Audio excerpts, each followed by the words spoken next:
মনে রাখুন, একজন সাহাবীর চোখ বের হয়ে গিয়েছিল, তবুও সে কাঁদেনি, বরং জান্নাত চেয়েছিল। উহুদের যুদ্ধে কাতাদা রাদিয়াল্লাহু তাআলা আনহু, অর্থাৎ কাতাদা ইবনে আল নুমান রাদিয়াল্লাহু তাআলা আনহু রাসূল সাল্লাল্লাহু আলাইহি ওয়াসাল্লামকে বাঁচাবার জন্য কাফের মুশরিকদের তীরের সামনে এসে দাঁড়িয়ে যায়। একটি তীর এসে তার চোখে লাগে, চোখ বের হয়ে গালের উপর ঝুলে যায়। কতটা মর্মান্তিক ঘটনা! তবু সে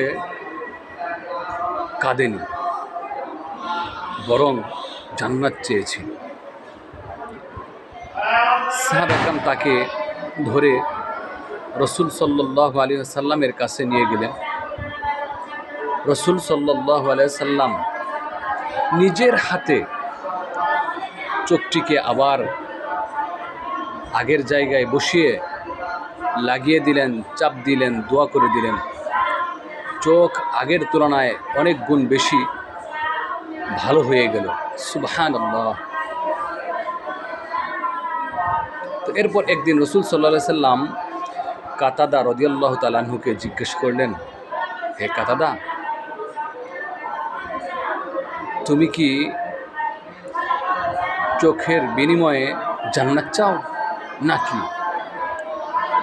কাতাদা রাদিয়াল্লাহু তাআলা আনহু বললেন, আমি অবশ্যই জান্নাত চাই।